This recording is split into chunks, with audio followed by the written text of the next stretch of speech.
तो भगवान का ये रूप कैसे देखा जाना संभव है? जब या तो अनन्य भक्ति से या फिर उसके द्वारा दिए गए काम को करने से। उदाहरण समझ बैठ गया? मैंने अपना ही दे दिया। मेरा यही हाल है, मैं भक्ति में ही ज्यादा विश्वास करता हूं, इसलिए पिताजी बड़े भाई साहब से प्रसन्न रहते हैं, क्योंकि वो उनके द्वारा दिए गया सब काम। देखो, पिताजी हेडमास्टर थे, मैं तो चला गया फोर्स में, और बड़े भाई साहब की काफी इच्छा थी दूसरी जगह जाने के लिए, लेकिन वो प्रिंसिपल ही बने। फिर प्रिंसिपल के बाद जिला शिक्षा अधिकारी, जिला शिक्षा अधिकारी के बाद डिप्टी डायरेक्टर, और फिर रिटायरमेंट होते होते जॉइंट डायरेक्टर होकर रिटायर्ड हो गए। यानी उनके दिया गया काम उनने संभाला। अभी 12वां अध्याय हमारा शुरू होगा। अथ 12वां अध्याय। अर्जुन उवाच ये सतत युक्ता ये भक्तिस्त्वं पर्युपासते ये चापक्षरम व्यक्तम तेषां के योगवित्ततमा। श्री कृष्ण उवाच मया वैश्य मनो ये माम नित्युक्ता उपासते श्रद्धया पर्योपेतास्ते मे युक्ततमा मतः ये त्वक्षरम निर्देशम व्यक्तम पर्युपासते सर्वत्र गम चिंतम च कूटस्थम चलम ध्रुवम सरेन्द्रिये ग्रामम सर्वत्र संबुद्धे ते प्राप्नुवन्ति मामेव सर्वभूत हिते रतः क्लेशो अधिकतरस्तेषाम् अव्यक्तासक्त चेतसाम् अव्यक्ता ही गतिर दुखम देवाभिर्वाप्यते ये तु सर्वाणि कर्माणि मयि सन्न्यस्य मत्परः अनन्येव योगेन माम ध्यायन्त उपासते तेषा अहम समृद्धता मृत्यु संसार सागरात् भवामि न चिरात् पार्थ मया वेशित चेतसाम् मयेव मन आदत्तस्व मयि बुद्धिं निवेशसे निवस्यसि मयेव अत उदरम न संशय अथ चित्तम समाधातु न शक्नोषि मयि स्थिरम अभ्यास योगेन ततो मामि छाप्तुम धनंजय अभ्यासे अपयसमर्थो असि मत कर्म परमो भवा मदर्थमपि कर्माणि कुर्वन्न सिद्धम वापस्यसि। वाह। अर्जुन पूछते हैं कि हे भगवान, ये बताइए कि जो भक्त निरंतर अपने प्राणों को आत्मा में लगाए, जैसा आपने कहा था कि आत्म संयुक्त प्राण वाला, आत्मा की बात सुनते रहें और अपरिवर्तनशील अनिर्वचनीय की उपासना करते हैं, उनमें योग विद्या में निपुण कौन है? एक तो वो जो पूर्ण रूप से अपरिवर्तनशील की उपासना करते हैं, एक वो जो प्राण को आत्मा में लगाए रखते हैं। तब श्री कृष्ण कहते हैं कि मुझ में मन को एकाग्र कर निरंतर प्राण को आत्मा से युक्त किए हुए जो श्रेष्ठ श्रद्धा से अर्थात सात्विक श्रद्धा से युक्त मेरी उपासना करते हैं, वो मुझे भली प्रकार आत्म संयुक्त प्राण वाले, यानी जो अपनी आत्मा की आवाज सुनने वाले लोग हैं, वो मुझे मान्य हैं, उनकी मैं स्वीकार करता हूं। इसलिए जो इंद्रिय समूह को भली भांति वश में करके सर्वव्यापी चिंतन से परे किसी से भी निर्दिष्ट हुए बगैर न किए जाने वाले साक्षी रूप नित्य अचल अकथनीय तथा अपरिवर्तनशील की पूर्ण रूप से उपासना करते हैं, यानी एक की जो उपासना करते हैं, एक भगवान की, वे सब प्राणियों की भलाई में तत्पर रहने वाले, सब जगह समबुद्धि समान बुद्धि रखने वाले, हानि लाभ जय पराजय यश अपयश सुख दुख में वो भी मुझे ही प्राप्त होते हैं। उन अकथनीय परात पर ब्रह्म में चित्त लगाने वाले को बहुत ज्यादा कष्ट होता है। यदि सामने कोई मूर्ति ना हो, अपने पास कोई किसी प्रकार का प्रतीक चिन्ह ना हो, तो थोड़ी कठिनाई होती है समझने में, और उनको कष्ट होता है। निश्चित रूप से देहधारियों द्वारा अकथनीय में गमन करना बड़ा कठिन है। जिन्होंने शरीर धारण कर रखा है, यानी हम जैसे हैं, उनको अकथनीय में जिसका कथन नहीं किया जा सके, उसमें ध्यान एकत्रित करना बड़ा कठिन है। किंतु जो मुझ में समर्पित होते हैं और लीन रहकर संपूर्ण कर्मों को मुझ में समर्पित कर दें कि जो भी काम तेरे भरोसे काम है, तो मुझको अनन्य योग द्वारा ध्यान करते हुए उपासते हैं। हे अर्जुन, उन मुझ में समाविष्ट चित्त वालों को मैं शीघ्र मृत्यु रूप संसार से, आवागमन के संसार से छुटकारा देकर मुमुक्ष प्राप्त कर देता हूं। मुझ में ही मन को स्थिर करके मुझ में ही बुद्धि को प्रविष्ट कर, इसके बाद तू मुझ में ही निवास करेगा, और इसमें कोई संदेह नहीं है। यदि चित्त को मुझ में स्थापन करने में तू समर्थ नहीं है, मान लीजिए चित्त को स्थापन करने में समर्थ नहीं है, रोकना मुश्किल है ना, तो फिर हे अर्जुन एक काम कर, अभ्यास योग द्वारा। अभ्यास क्या? करत करत अभ्यास से जड़मत हो सुजान, वो जो रस्सी आवत जावत से रस्सी में पड़ जात निशान, जो रस्सी है उसको आने जाने से, रस्सी को यहां रस्सी बोलते हो, डोर, कुएं से निकालते हैं पानी, तो आप देखो उस रस्सी से सिल पर पड़त निशान, सिल पे निशान पड़ जाता है। तो अभ्यास से भी आदमी सुजान बन जाता है, यानी सज्जन व्यक्ति बन जाता है। इसलिए अभ्यास द्वारा कर, जप कर, बार बार नाम का जप करेगा। दिन भर यदि तुम राम राम जपोगे तो रात को सोते समय भी अपने आप राम राम जपा जाएगा, लेकिन वो श्वास श्वास वाला अभ्यास करना पड़ेगा। यदि अभ्यास में भी समर्थ नहीं है, भाई ये भी संभव नहीं है मेरे पे, तो अभ्यास भी नहीं होता, तो फिर एक काम कर, मेरे लिए कर्म करने वाला बन जा। जो पहले बताया था अभी कि जो मैंने काम दिया उसको चुपचाप कर ले, जो काम दिया है उसको कर ले। कोई जरूरी नहीं है पैर दबाने की, वो जो ऑटो स्विच लेके आ जा, खेड़ली से अपने आप अच्छा लग जाएगा। तो जब मेरे पिताजी को बड़े भाई अच्छे लगते हैं तो भगवान को भी वही अच्छा लगेगा ना, जो उसको उसके दिए काम को करेगा। और इस प्रकार जो स्वधर्म का पालन करता है, अपने कर्म का, अपने धर्म का पालन करता है, धर्म का मतलब यहां उसी कर्म से है। बताया था ना प्रतापपुरी जी महाराज ने कि धर्म को अध्यात्म भाषा में धर्म कहते हैं, लौकिक भाषा में कर्म कहते हैं, और अंग्रेजी में ड्यूटी कहते हैं, और उर्दू में फर्ज कहते हैं। बात वही है। इस प्रकार मेरे लिए कर्म करता हुआ तू शुद्धि को प्राप्त होगा। अब 10वां श्लोक हमारे जो तरुण साधक हैं, जो नए महाराज हैं, ये सब एक साथ पढ़ेंगे। माइक दो इनको, अगले जो 11 से लेकर, और मैं साथ दूंगा आपका। आप आगे आगे पढ़ो, हम साथ देंगे। माइक के नजदीक लो रवि भाई, सब आ जाओ। इसमें से नहीं पढ़ना है, जो आपको याद है। हाँ याद है, वो पता है उनको, मैं शुरू कर दूंगा। हाँ 11 से लेकर। अथे दक्तम सतो अक्षी कर्तु माउद्योग माश्रित है। हाँ बोलो। अथे दक्तो असी, मैं आगे आगे पढ़ता रहूं साथ साथ। अथे दक्तो असी कर्तु माउद्योग माश्रित सर्व कर्म फल त्यागम तत्कुरु यतात्मवान। श्रेयो विशेष्यते ध्यानात् कर्म फल संचेत निरंतरम।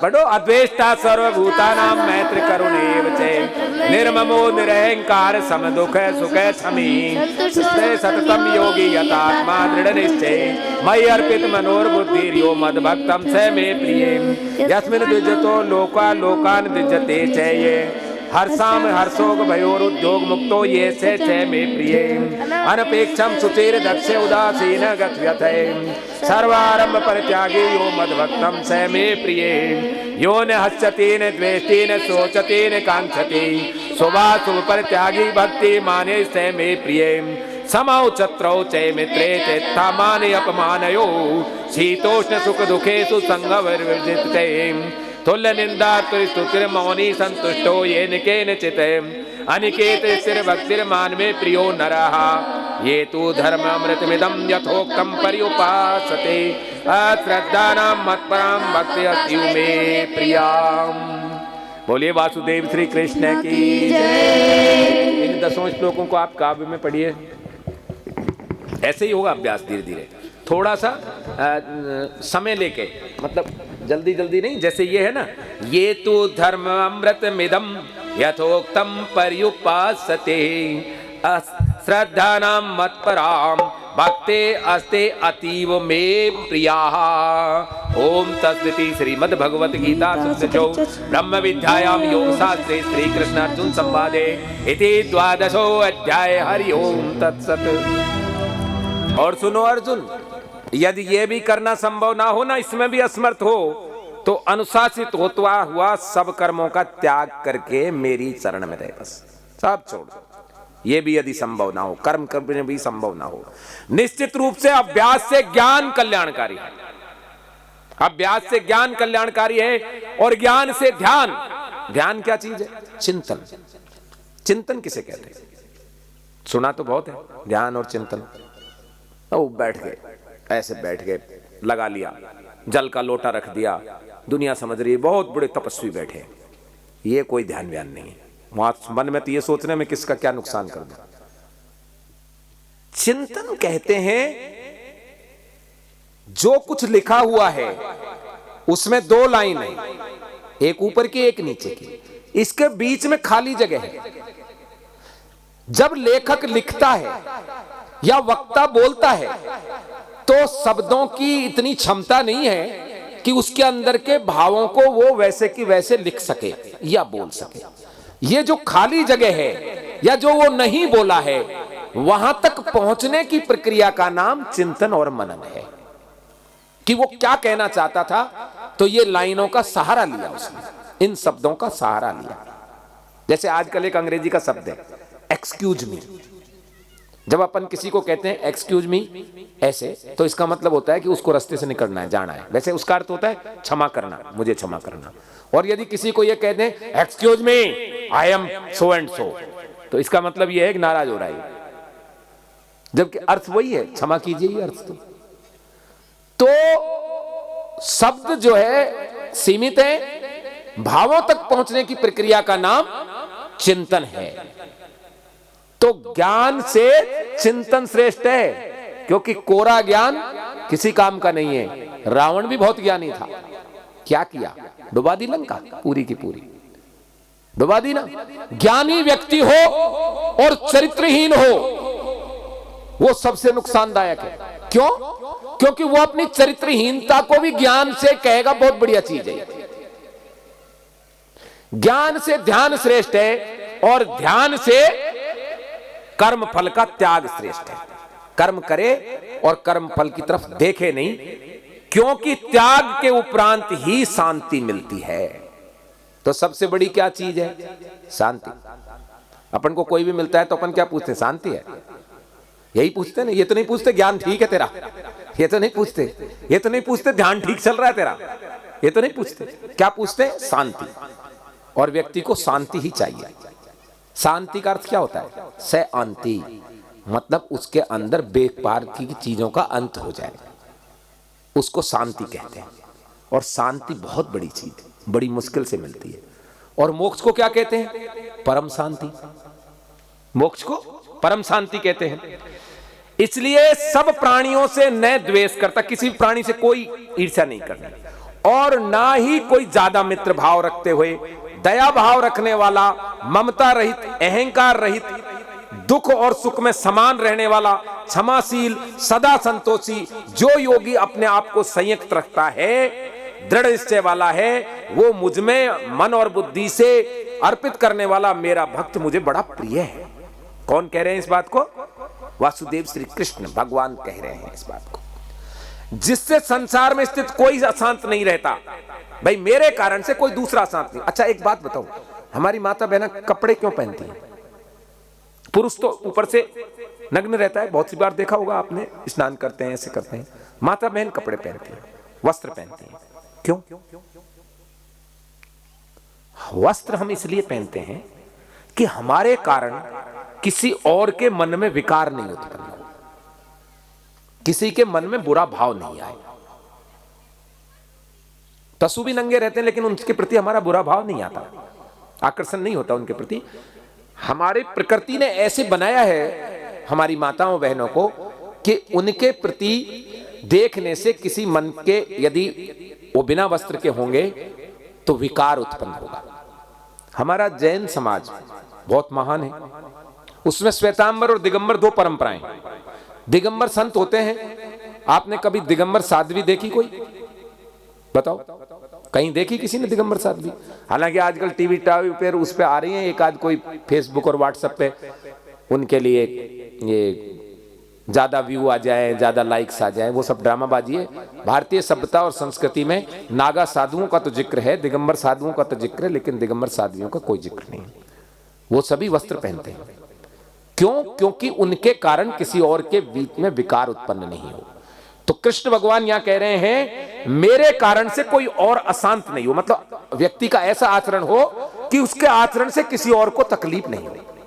जैसे हमारे महेंद्र जी महाराज, ये कहां पधारे? वहां प्रतापपुर जी महाराज के आश्रम में तारातरण।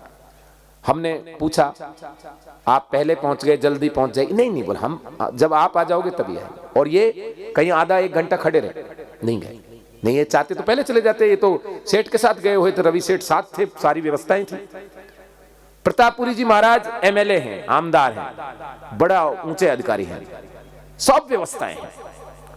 उनके आश्रम तो 5 स्टार होटल जैसे देखे ना अपने, और अपने पास व्यवस्था नहीं थी, कुटिया है। वो पूछा था उनसे कि आपको सर्किट हाउस में रुकवा दें, रावल साहब की गड़ी में रुकवा दें, तो उन्होंने कहा नहीं, आप लोग कहां रह रहे हो वहीं रहो। और फिर ताज्जुब की बात है कि उन्होंने कहा कि मैं अकेला सोता हूं, हमारे पास तो कुटिया में अकेले सोने की व्यवस्था नहीं। तो उन्होंने यहां घूम के गए, बोले मेरी यहां चारपाई लगा दे। मैंने कहा साहब यहां ठंड पड़ती तो कम है, लेकिन फिर भी ठंड आ जाएगी। मैंने कहा हम आपकी वहीं एकांत में कर देते हैं, क्योंकि कुछ ही दिन पहले महाराज जी ने वो किचन वाड़ा बनवा लिया था, आप ताज्जुब करोगे वो किचन के अंदर हाथ, क्योंकि वो चाहते हैं कि उनकी वजह से दूसरे अशांत नहीं है।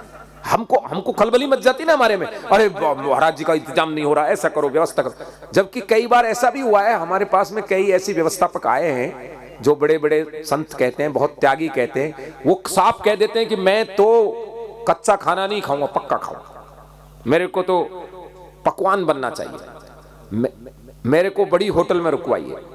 और बोले मैं तो गाय के ऐसी गाय का दूध पीऊंगा और सीधा दूध पीऊंगा, दुनिया भर की व्यवस्था बताते हैं। उन्होंने क्या खाया पता है आपको? बाजरे की खिचड़ी और बाजरे की रोटी, और बड़े प्रेम से। और सुबह यूं कह रहे थे श्याम वाली खिचड़ी बची है क्या? बोले श्याम वाली खिचड़ी बची है क्या, बोलते थे। इतने बड़े मठों के मठाधीश और आमदार, और वो कह रहे हैं कि श्याम की खिचड़ी बची है क्या थोड़ी बहुत। तो ये भगवान के प्रति समर्पित लोगों में ही ये भाव आ सकता है। ये कभी भी किसी भी टाइम ऐसे लोगों में भाव नहीं आ सकता जो दिखावा के लिए करते हैं। तो आगे कहते हैं कि संसार में स्थित कोई भी मेरे लिए अशांत नहीं हो, ऐसे संसारियों में अशांत नहीं होता जो हर्ष, ईर्ष्या, भय और अशांति से रहित हो। ऐसे लोग मुझे प्रिय होते हैं, ऐसे लोग भगवान को प्रिय होते हैं। और जो मेरा भक्त इच्छा रहित, पवित्र, निपुण, दृष्टा मात्र, पीड़ा रहित, संपूर्ण आरंभों को त्याग देता है, यानी ऐसे संकल्पों को त्याग देता है और अपने स्वभाव अनुसार ही बरतना, जो उसका स्वभाव है, जो उसमें जन्म लिया, उसने जिस कुल में जन्म लिया, जिस वर्ण में जन्म लिया, उसके अनुसार कार्य करता है। वह स्वभाव आगे आगे चलता है, आदमी तो उसके पीछे पीछे चलता है बस। आदमी का अपने हाथ में कुछ नहीं है। अभी हुआ क्या कि एक संत थे और एक कटोरे में कोई बिच्छू गिर गया। बिच्छू जो होता है ना, डंक मारता है। अब वो महेंद्र जी महाराज की तरह कोई सरल संत थे, बार बार उस बिच्छू को निकालते और बिच्छू डंक मार देता। अब बाहर निकालें वो डंक मार दे, वो बाहर निकालें डंक मार दे। मेरा जैसा कोई मूर्ख आदमी वहां बैठा हुआ था, उसने कहा महाराज जी आपको जानते नहीं कि आपके बिच्छू का स्वभाव होता है डंक मारना, आप फिर भी बार बार डंक खा रहे हैं। तो महाराज बोले कि वो बिच्छू का स्वभाव डंक मारना है वो ठीक है, पर मेरा भी तो स्वभाव है इसको बचाना। तो जब ये अपने स्वभाव से नहीं मान रहा तो मैं अपने स्वभाव से क्यों मानूं? मैं भी बचाता रहूंगा इसको बार बार। इसलिए जो हर व्यक्ति, हर जीव अपने स्वभाव के अनुसार कार्य करता रहे। ऐसे लोग मूढ़तावशियों कहते हैं कि ये काम हम कर रहे हैं। जो न हर्षित हो और न द्वेष करे, पश्चाताप और व्यर्थ विचार नहीं करता, न इच्छा करता, जो शुभ, उनको माइक दे, शुभ अशुभ अप्रभावित रहने वाला, वह भक्त मेरा प्रिय है। शत्रु और मित्र में समान रहे, मान अपमान में समान रहे, सर्दी गर्मी में समान रहे, निंदा और प्रशंसा में समान रहने वाला, मितभाषी, जो भी कुछ मिल जाए उसी में संतोष करने वाला और निवासहीन। छोड़ा है ना, आज हम गए थे, निकुंभ गए थे। पूरे निकुंभ में महाराज जी का भाई के पास में इतनी बड़ी मोटरसाइकिल है, शायद 3.5-4 लाख की आएगी, उसमें आगे तलवार लगाई हुई है और पूरी ठक ठक ठक ठक करती चलती है। और सब घरों में अच्छा घर है महाराज जी के परिवारों का, लेकिन छोड़े है महाराज जी को निवासहीन, मतलब निवास की जरूरत नहीं। कहां रह रहे हैं? या कुटिया में रह रहे हैं, जहां 15-20 आदमी, 3 बिल्ली, 2 कुत्ते, सब साथ साथ रहते हैं। ऐसे निवासहीन रहने वाले, आसक्ति से रहित, स्थिर बुद्धि वाले भक्त पुरुष मुझे प्रिय हैं। और हे अर्जुन, जो मुझ में आश्रित श्रद्धावान इस उपयुक्त धर्म स्वरूप अमृत को भली भांति उपासना करते हैं, मेरे प्रिय भक्त मुझे प्रिय हैं। बोलिए वासुदेव श्री कृष्ण की जय। हाँ जय। नहीं चालू नहीं है, आपसे ही होगा। हेलो, हाँ जी, मेरे 2-3 सवाल हैं। हाँ हाँ बताइए, आप पत्रकार हो तो सवाल तो होंगे ही आपके। एक तो पीछे मैंने आपका इंटरव्यू किया था, हाँ, राधा जी के ऊपर। जी। तो आपने राधा जी के अस्तित्व के ऊपर बताया था, और लेकिन जब वो मेरा इंटरव्यू वहाँ पे पब्लिश्ड हुआ तो उसके नीचे कईयों के कमेंट्स थे लोगों के। कईयों ने तो शास्त्रों की बातें भी की, किताबों का संदर्भ दिया कि राधा नाम कोई थी ही नहीं। तो ये राधा जी वाला जो मैटर है, इसके ऊपर एक बार और आप प्रकाश डालिए, ताकि जो आपसे सहमत नहीं थे लोग उनको जवाब मिल सके। देखो, सहमत है सहमत की तो बात ऐसी है हुकुम, सहमत है सहमत तो कृष्ण भगवान से भी नहीं थे बहुत से लोग जो है। मैं तो उनका छोटा सा एक दास हूं, पर हां मैं फिर जिक्र कर देता हूं। राधा नाम है, राधा कोड वर्ड है, राधा कृष्ण को रिझाने का एक शब्द है। राधा उस भक्ति की पराकाष्ठा का नाम है जो भगवान से मिलाती है। ये दुनिया चले ना राम के बिना, और राम चले ना हनुमान के बिना। राम के पास कोई हनुमान के बगैर नहीं जा सकता। पहरेदार समझ लो, भक्त समझ लो, उनके मित्र समझ लो, सखा समझ लो। इसी तरीके से कृष्ण के लिए भी एक चक्कर है, वो बिना राधा के नाम के देखते भी नहीं है। कृष्ण भगवान के भक्तों में राधा जी सबसे ऊंची भक्त है। राधा जी से बड़ा कोई कृष्ण का भक्त नहीं है। ये जो बैठे हैं यहां शस्त्र लेके, ये भी नहीं है, अर्जुन भी नहीं। क्यों? क्या फर्क है? ऐसा कुछ तो फर्क होगा। देखो, राम जी के भरत जी और लक्ष्मण जी दोनों भाई हैं, शत्रुघ्न जी भी भाई हैं, लेकिन तुम मम प्रिय भरत संभाई, जब वो मित्रता करते हैं सुग्रीव से, तब कहते हैं, हनुमान जी से मित्रता करते हैं, तुम मम प्रिय भरत संभाई। ये क्यों नहीं कहते तुम मम प्रिय लक्ष्मण संभाई? लक्ष्मण साथ ही चल रहा था, समझ भी बैठ जाता हनुमान जी के ऐसा होता है भाई। क्योंकि भरत जी में और लक्ष्मण जी में थोड़ा सा अंतर है। लक्ष्मण जी भक्त हैं, हठ योगी हैं, साथ ही चलूंगा मैं, तो अलग नहीं रह सकता तुमसे, एक क्षण के लिए भी अलग नहीं रह सकता। और भरत जी चाहते हुए भी यदि राम का आदेश हो गया कि तुम 14 वर्ष तक अयोध्या संभालो, तो चाहे वो खड़ाऊ रख के ही संभाली हो, चाहे वो राजमहल नहीं गए हों, नंदीग्राम रहे हों, लेकिन भरत जी आ गए। ऐसी ही भरत जी की आत्मा का जो अवतार है वो राधा जी के शरीर में हुआ, और राधा जी भी भरत जी से कम नहीं है। राधा जी और कृष्ण जी का कोई शारीरिक संबंध नहीं है, आध्यात्मिक और आत्मिक संबंध है। राधा जी शादीशुदा थी, कोई दिक्कत नहीं है, भक्त शादीशुदा होते हैं, मीरा जी भी शादीशुदा थी। राधा जी की अनन्य भक्ति थी कृष्ण के प्रति। अनन्य का मतलब होता है कि कान्हा यदि ये कह दे कि तू मुझे दिखाई मत दे, तो ना दिखाई देगी। एक बार माता रुक्मणी, सत्यभामा, जामवंती, इन सब ने वहां द्वारका में बैठकर कहा कि हम सब इतनी सेवा करते हैं और हमसे तो ये खैर डांट देते हैं, पर बलराम जी आप तो, दाऊ जी तो बड़े हैं, आप तो इनको डांट सकते हैं, इनको बताओ कि ये हमको ना याद करके हमको भी राधा ही बोलते हैं। कृष्ण भगवान क्या है, रुक्मणी को भी राधा ही बोलते थे, सत्यभामा जी को भी राधा ही बोलते थे, जो भक्त दिखाई देता सबको राधा ही बोलते थे। तो बलराम जी से कहा कि आप तो दाऊ हैं, आप इनसे पूछिए कि हमको भी राधा ही बोलते हैं। कृष्ण भगवान हर व्यक्ति को राधे, राधा, राधा ऐसे बोलते थे। तो उन्होंने कहा कि ठीक है, इसका भी बताएंगे। अचानक 1-2 दिन बाद कृष्ण भगवान कहने लगे कि मेरे तो भयंकर पेट में दर्द हो गया और मैं मरने वाला हूं, मेरे बचने का कोई इलाज नहीं भाई। तो वैद्य को बुलाया गया और वैद्य को धीरे से भगवान ने कह दिया कि तू कह दे कि किसी भक्त की चरणों की धूल इनके माथे पर लगाओगे तब जाके इलाज होगा। अब वो भक्तों के चरणों की धूल की बात आई तो राजवैद्य ने कहा कि माता जी आप दे दो रुक्मणी जी से, आप भक्त हो भगवान की, सबसे बड़ी भक्त हो, आप पटरानी हो। बोले क्या बात करते हो वैद्य जी, पाप में पटकते हो, वो हमारे स्वामी हैं, वो हमारे पति हैं, हमारे चरणों की धूल उनके सिर पे लगाएंगे, ऐसा नहीं हो सकता। सभी माताओं ने मना कर दिया और भक्तों से पूछा, अर्जुन से पूछा कि भाई तुम दे दो। अर्जुन बोला कि नहीं नहीं, मैंने तो विराट रूप देख लिया भगवान का, वो तो परम ब्रह्म है, मेरे चरणों की धूल उनके माथे पे मैं नहीं दे सकता। सब जगह सारे भक्तों ने मना कर दिया कि हमारे चरणों की धूल भगवान के नहीं लग सकती।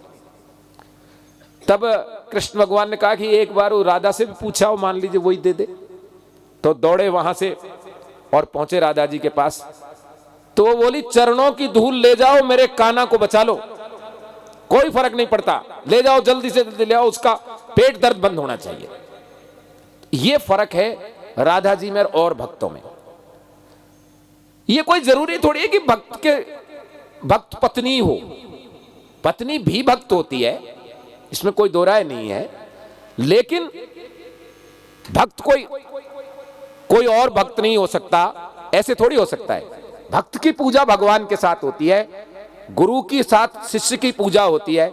अभी यहां देखिए मोटे बाबा हैं, नथु सिंह जी महाराज हैं, ये ज्ञानेश्वरी जी, भगवान महाराज ज्ञानेश्वर जी और तुकाराम जी जगत गुरु जी के साथ इनकी पूजा क्यों हो रही है? जगत गुरु तुकाराम जी महाराज तो शादीशुदा थे ना, माता की पूजा तो नहीं हो रही साथ में, भक्तों की हो रही है। क्यों? क्योंकि भक्तों की होती है, गुरु शिष्यों की पूजा होती है।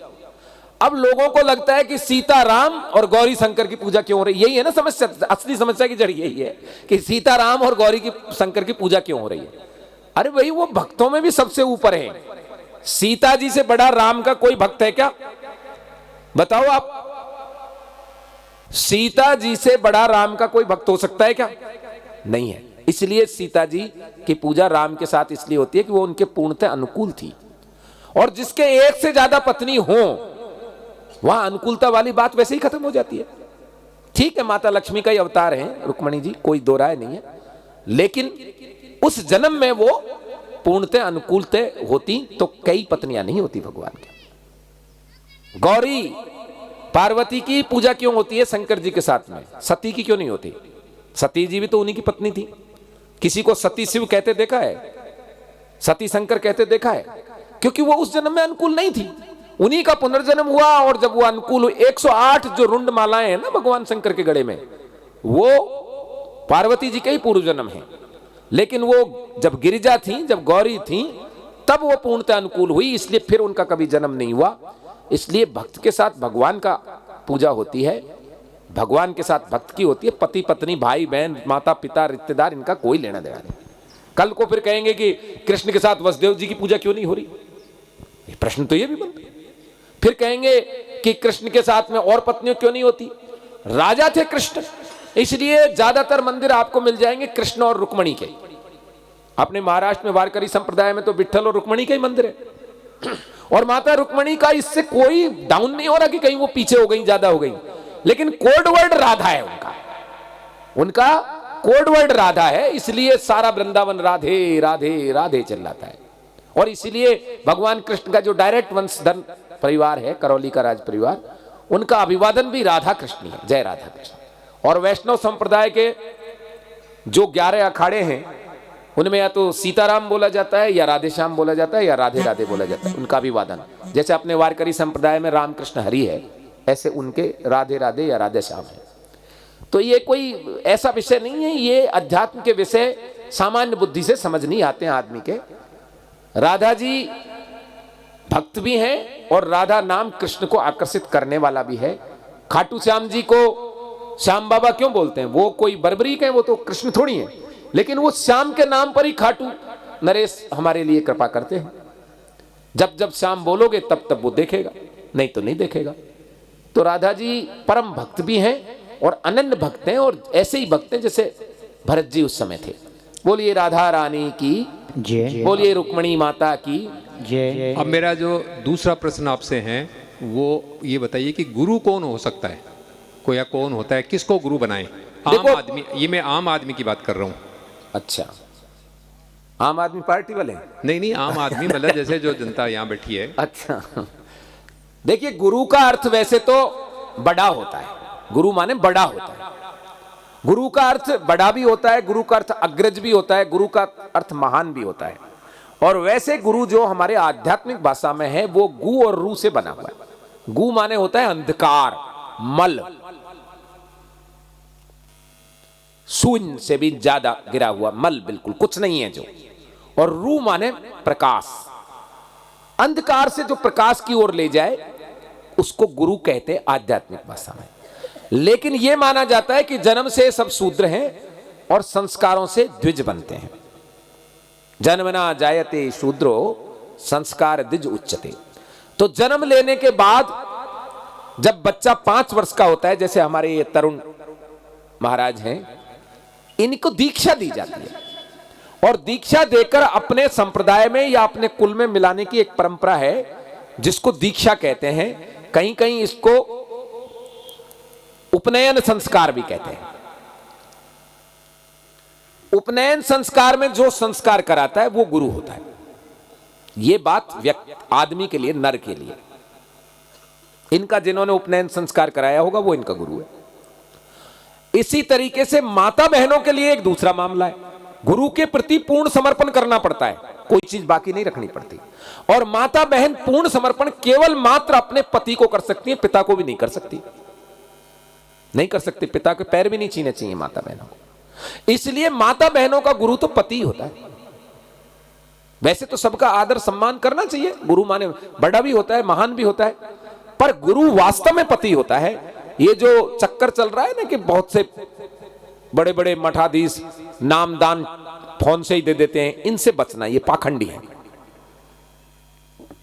कीर्तन किसी से भी करो, अच्छी चीज कहीं से भी सीखो, लेकिन शिष्य शिष्या तो अपने पति के ही रहना है, क्योंकि माता बहनों को पति के कर्मों को, पति के परिवार को ही संभालना होता है। अपने पिता के परिवार को तो नहीं संभालती ना माता बहन, वहां तो बल्कि पूजन होता है उनका। इसलिए महिलाओं को तो न तो किसी का पैर छीना चाहिए, पति और ससुर के अलावा।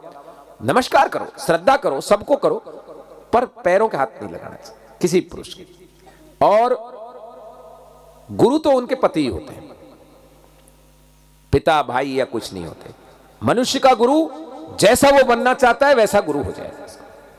ये अर्जुन बैठे हैं, ये आचार्य द्रोण को गुरु गुरु गुरु चिल्ला के उनके जैसे बन गए। वो युद्ध क्षेत्र से भाग रहे हैं। क्या फर्क था आचार्य द्रोण में और कृष्ण में? क्या फर्क था? आचार्य द्रोण का पुत्र जब युद्ध में अश्वत्थामा मारा गया तो आचार्य द्रोण ने शस्त्र फेंक दिया। अर्जुन भी शस्त्र फेंक देता जब अभिमन्यु मारा जाता, लेकिन अर्जुन ने शस्त्र फेंके नहीं, शस्त्र संभाले और ये कहा कि कौन था जिसने अभिमन्यु को वध के लिए जिम्मेदार है? बताया जयद्रथ था। तो बोले जयद्रथ कल सूर्यास्त नहीं देख पाएगा, यदि उसने देख लिया तो मैं नहीं देख पाऊंगा। ये फर्क होता है अपने अपने गुरु के प्रति, क्योंकि बाद में कृष्ण को ही अर्जुन ने गुरु मान लिया और कृष्ण ने शस्त्र संधान ही सिखाया, शस्त्र छोड़ने का नहीं सिखाया। तो अब आगे चलते हैं 13वां अध्याय।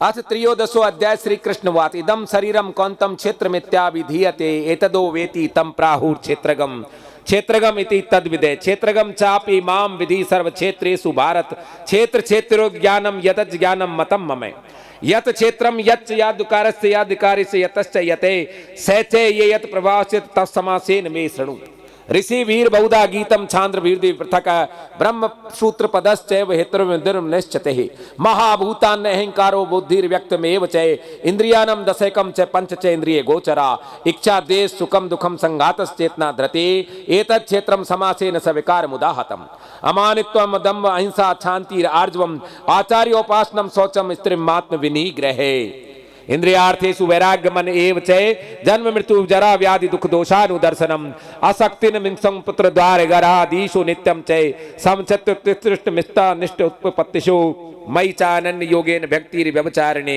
विभक्त देश सेवे विवत सेत मत जन संसदे अध्यात्म ज्ञान नित्तत्व तत्व ज्ञानार्थ दर्शनम एतज ज्ञानमिति प्रोक्तम ज्ञानम यदतो अन्यथा घेय यत प्रवाच्छामि यज ज्ञात्वा अमृतमष्ट अशुन्नते अनादित्य परम ब्रह्म सत सनादुच्यते सर्वत पानिपादम तत् सर्वशिरो मुखम सर्वत्र श्रुतिमा लोके सर्मावृति तिष्ठति सर्वेन्द्रिय गुणाभासम सर्वेन्द्रिय विवर्जितम असक्तम सर्ववृक्षम निर्गुणम गुणभोक्तम च बहिरंतस्य भूतानम चरम चरमेव च सूक्ष्मादित्यकम विज्ञेयम दुष्ट च चांतिके च ततः।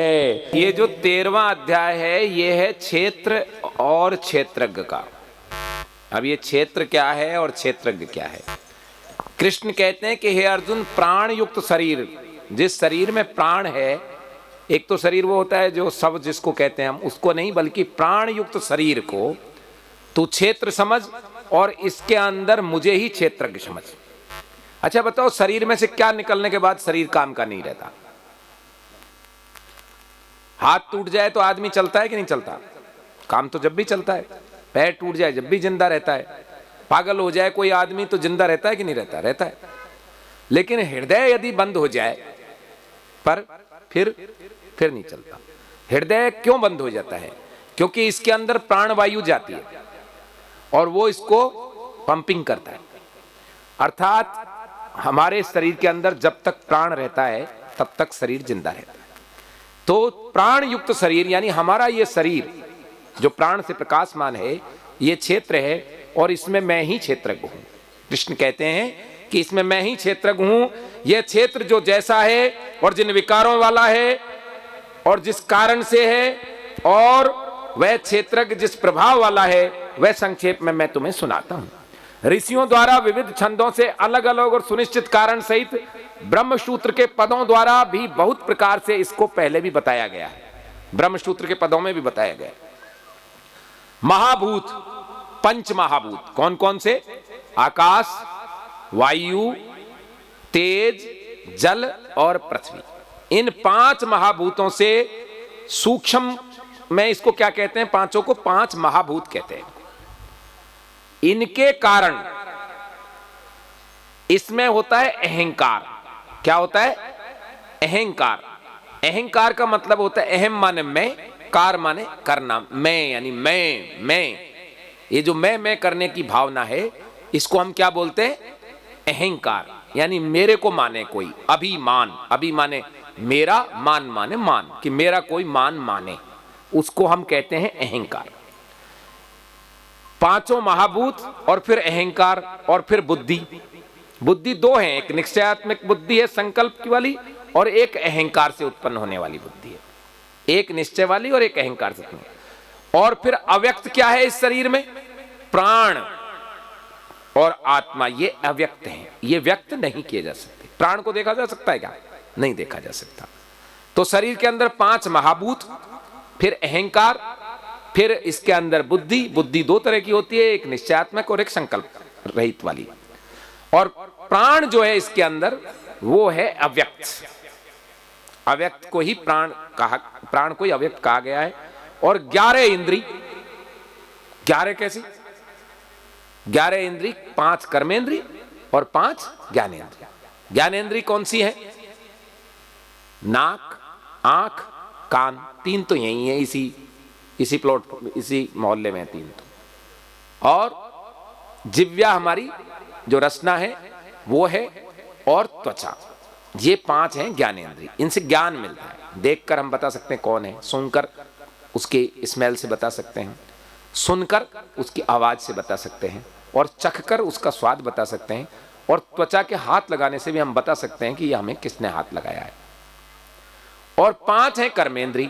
हाथ, पैर, मुंह से खाते हैं अपन, हाथ से काम करते हैं, पैर से चलते हैं, मलद्वार और इंद्रियां जिससे हम मूत्र आदि विसर्जन या बच्चे पैदा करते हैं। ये 5 कर्मेंद्रियां हैं।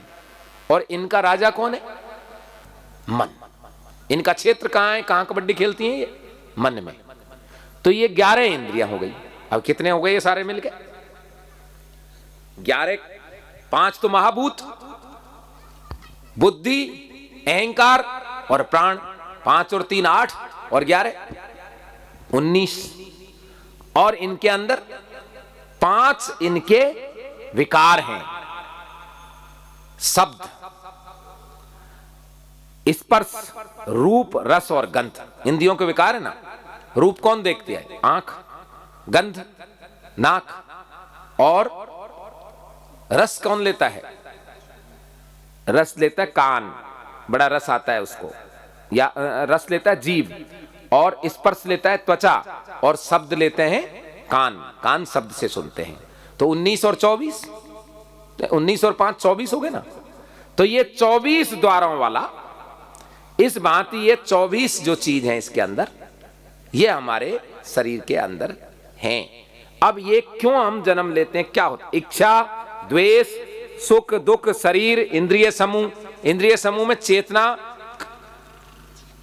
का कारण परापर करती है। चेतना तो प्राण के कारण आती है।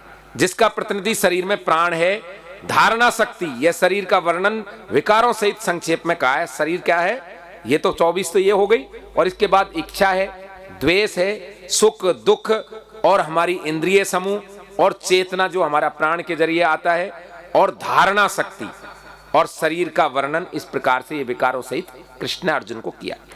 आगे वो कहते हैं कि सम्मान की अभिलाषा का अभाव, मतलब अहंकार का अभाव, धार्मिक पाखंड का अभाव। धार्मिक पाखंड कैसे होता है? धार्मिक पाखंड होता है कि साहब हम तो घंटाड़ी लेकर जा रहे हैं, आप साइड में से हट जाइए, मैं तो स्नान करके आया हूं, तुम दूर हट जाओ।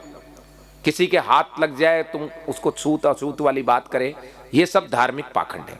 ये पाखंड के हिस्से हैं और इनसे बचना चाहिए, इनका अभाव होना चाहिए।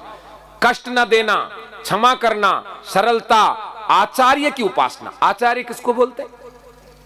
किसको बोलते हैं आचार्य? है ना आपके आचार्य, किसको बोलते हैं? जो आचरण सिखाए, जो आचरण सिखाए उसको आचार्य कहते हैं। आचार्य की उपासना, उपासना का मतलब कल बताया था ना कीर्तनकार ने। उपासना मतलब पास बैठना, उसके समीप बैठकर उसको सीखना, उससे उसको उपासना बोलते हैं। उपवास उपासना से ही बना है। हाँ, भगवान नहीं, आचार्य की बात चल रही है यहां, आचार्य की उपासना की बात चल रही है। उसके पास बैठ के उस जैसा बनना, जिसकी उपासना करोगे उसके पास बैठोगे। अहंकार का भी अभाव होना चाहिए। जन्म मरण, वृद्धता, रोग, दुख, दोषों का बारंबार विचार करना, पुत्र पत्नी गृह आदिषु, पुत्र पत्नी और गृह में आसक्ति ना हो, और ममत्व का भी अभाव हो, ज्यादा मोह भी नहीं हो, और इच्छित और अनिच्छित की प्राप्ति पे सदा समान भाव। कुल मिला के जितनी बात बताई उसकी एक ही बात है, एक ले न दो दे, तीन में न तेरे में, ढोल बजेंगे डेरे में। याद करने के लिए सबसे चीज ठीक है। एक ले मतलब भगवान का नाम ले, दो नहीं दे, किसी को श्राप नहीं दे, किसी को वरदान नहीं दे। श्राप कब देता है आदमी? जब क्रोध के वशीभूत तो किसी से नफरत करता है, और वरदान कब देता है? जब किसी से मोह करता है। तो इन दोनों से बचे। तीन में न तेरे में। इधर शादी हुई थी कौन से गांव में, और इधर शोक का समय हो गया था अपने यहां, तो ना ज्यादा दुखी हो और ना ज्यादा सुखी हो। ऐसे व्यक्ति के डेरे में यानी हृदय में ढोल बजते हैं, आनंद ही आनंद होता है। यह वैराग्य की सबसे बड़ी अच्छी परिभाषा। वैराग्य का मतलब है वीत राग, जिसके राग खत्म हो गए हो, जिसका लगाव आसक्ति समाप्त हो गई हो, मुझसे और दूसरों में अभिलाषा न रखता हुआ, युक्त होकर इधर उधर न भटकने वाली भक्ति और एकांत स्थान का सेवन, जनसमूह में प्रेम न रखना, और अध्यात्म ज्ञान में नित्य स्थिति ज्ञान के प्रायोजन तत्व को प्रत्यक्ष जान लेना, और उसमें के विपरीत नहीं जाना। जो अज्ञान है वो नहीं करना, ऐसा कहा गया है।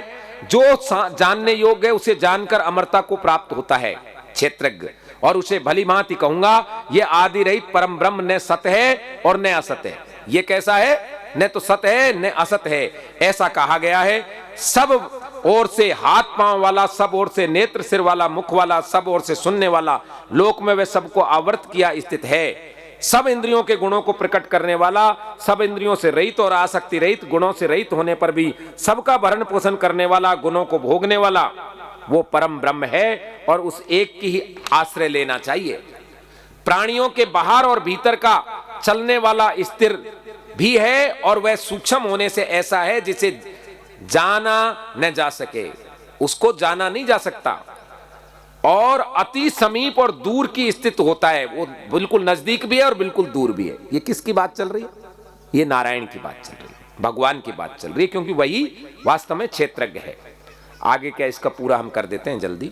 अविभक्तम च भुक्तेषु विभक्तमि उचे स्थितिम भूत व्रत च तज गेयम वृषस्नि प्रभ विष्णु च ज्योतिषमापि तज ज्योतिषमः परमुच्यते ज्ञानम गेयम ज्ञानगम हद्दि सर्वस्य विशिष्टितम इति क्षेत्रगम तथा ज्ञान गेयम चोक्तम समासतः मद भक्त एतद्याय मदयोपपद्धते प्रकृतिम पुरुषम चैव विद्येन वादि उभावापि विकारांश च गुणांश च एव विद्धि प्रकृति संभवान कार्य कारण कर्तृत्व हेतु प्रकृति रुच्यते पुरुष सुख दुखानाम भोक्तृ हेतु हेतु रुच्यते पुरुष प्रकृति स्थितो ही भुक्तेन प्रकृति जान गुणान कारण गुण संग स्वासीतन्मशो उपद्रष्टानुमंता से भर्ता भोक्ता महेश्वर परमात्मेति चायुक्तो देश में पुरुष पर।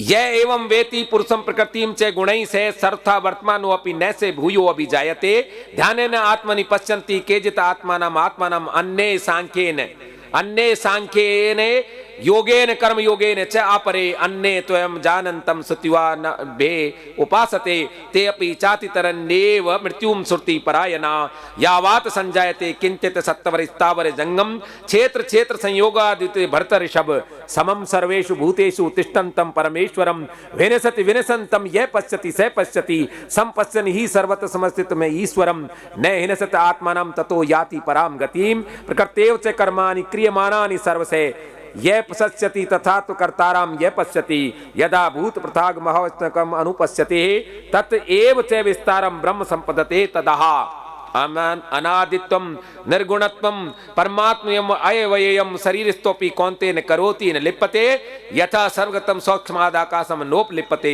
सर्वत्र देहे तथात्मा नोप लिप्यते यथा प्रकाशत्यम कृतष्ण लोकमिं रवि क्षेत्रम क्षेत्री तथा कृतष्णम प्रकाशयति भारत क्षेत्र क्षेत्रयोरन्तरम ज्ञान चक्षुषा भूत प्रकृतिर्मोक्षम च विद्रुज्ञान्ति ते पराम। वह पर ब्रह्म प्रकाश मानव का भी प्रकाश है। हेलो। वह पर ब्रह्म प्रकाश मानव का भी प्रकाश है, प्रकाश से भी ऊपर का प्रकाश है। इस प्रकार क्षेत्र तथा ज्ञान और जानने योग संक्षेप में कहा गया। मेरा भक्त से जानकर मेरे भाव को प्राप्त होता है, अर्थात मुझ में ही समा जाता है। प्रकृति और पुरुष दोनों ही आदि रहित हैं। ऐसा जान और प्रकृति के 16 विकारों को, कौन कौन से 16 विकार हैं प्रकृति के? 5 ज्ञानेंद्री, 5 कर्मेंद्री, 5 उनके विकार और 16वां मन। अभी बताए थे ना, आंख, नाक, कान, जीभ और त्वचा, ये तो ज्ञानेंद्री। हाथ, पैर, मुंह, मलद्वार और जनेंद्रिय, ये कर्मेंद्री। इनके 5 विकार शब्द, रूप, रस, स्पर्श और गंध जो सूंघते हैं हम, 15 और मन इनका राजा, ये 16 प्रकृति के विकार हैं। अब इस शरीर की उत्पत्ति क्यों होती है? कार्य क्या है? ये शरीर जो है कार्य है, और इसमें करण क्या है? किस कारण से होता है? क्योंकि प्रकृति के 5 महाभूत हैं, आकाश, वायु, अग्नि, जल, पृथ्वी, और इनके साथ में इंद्रिय समूह जो 16 थे इसके, और अहंकार के कारण इनकी उत्पत्ति होती है। अहंकार के कारण ही ये सब उत्पत्त होते हैं। और सुख दुखों को भोगने वाला कौन है शरीर में? ये प्राण। जो प्राण है ये सुख दुख को भोगता है, क्योंकि ये परा प्रकृति है। और सुख दुख को ईश्वर नहीं भोगता, हमारा प्राण भोगता है शरीर के सुख दुख को। निश्चित रूप से प्रकृति में स्थित प्राण प्रकृति से उत्पन्न गुणों सत्व, रज और तम को भोगता है। प्राण ही भोगता है। ये जो प्रकृति के 3 गुण है ना, सत्व, रज, तम, और इन गुणों के साथ इस प्राण को भली बुरी योनियों में जन्म मिलता है। सत्व, रज, तम के अनुसार जैसी प्रकृति होती है उसी के अनुसार उसको भली बुरी योनियों में जन्म मिलता है। और निश्चित रूप से परम पुरुष इस देह में देखने वाली कौन है? आत्मा। वो सब कुछ बैठ के देखती रहती है शरीर के अंदर। आज यहां गीता यहां सब पढ़ते हैं, लेकिन एक नई बात मिली होगी, ज्यादातर टीकाकारों ने प्राण और आत्मा को मिला दिया है। अब यहां दोनों आ गए ना, प्राण तो है भोक्ता और आत्मा है साक्षी। आत्मा किसका रूप है? परमपिता परमेश्वर का। जो प्राण है वो हमें कर्ता हमें है, और प्राण रूप भरण पोषण करने वाला भोगने वाला महान स्वामी आत्मा भी है, जो प्राण से भी श्रेष्ठ है, ऐसा कहा गया। इस प्रकार पुरुष को गुणों के साथ प्रकृति को जो जानता है वह उसी प्रकार से व्यवहार करता है जैसी उसकी प्रकृति है। कितने ही अपने आप को अपने आप में ध्यान द्वारा देखते हैं और दूसरे सांख्य द्वारा, परंतु दूसरे इस प्रकार न जानते हुए दूसरों से सुनकर उपासना करते हैं, और ये सुनकर उपासना करने वाले मृत्यु संसार सागर से टल जाते हैं। आरती की तैयारी कर लो। हे अर्जुन, जो कुछ जड़ चेतन अस्तित्व वाला उत्पन्न होता है उसे प्रकृति व पुरुष के संयोग से उत्पन्न हुआ जान। नष्ट होते हुए प्राणियों में अविनाशी परमेश्वर को समभाव से स्थित जो देखता है वही यथार्थ देखता है। निश्चित रूप से सर्वत्र संभाव अच्छी प्रकार से स्थित ईश्वर को देखता है, अपने आप में अपने आप की हिंसा नहीं करता, इसी कारण से वो परम गति को प्राप्त होता है। जो कुछ हो रहा है सब भगवान कर रहा है, ऐसा संभाव रखना चाहिए। और जो कर्मों को पूर्णतः प्रकृति के द्वारा ही किए जाते हैं, उसमें अपने आप को अकर्ता देखे कि मैंने कुछ नहीं किया, बल्कि जो कुछ हो रहा है प्रकृति के द्वारा हो रहा है, वह वास्तव में यथार्थ रूप देखता है। जब प्राणियों के अलग अलग भावों को एक ही स्थित देखता है, एक में ही, तो इस एक से ही विस्तार हुआ देखता है, वह स्वयं ही ब्रह्म हो जाता है। जब सभी प्राणियों में, जैसे कल रंती देव जी की कहानी सुनाई ना, कि सबके प्राण को अपना जैसा प्राण समझे, तो वो ब्रह्म स्वरूप ही हो जाता है। हे अर्जुन, अनादि होने से, गुण रहित होने से वह अविनाशी श्रेष्ठ आत्मा शरीर में स्थित हुआ, न तो कुछ करता है और न ही किसी चीज में लिप्त होता है। जो करता है, सर्वत्र व्याप्त आकाश जैसे सूक्ष्म होने पर भी लिप्त नहीं होता, आकाश किसी के लिप्त नहीं होता, वैसे ही सर्वत्र देह में ये आत्मा भी किसी से भी लिप्त नहीं होती है।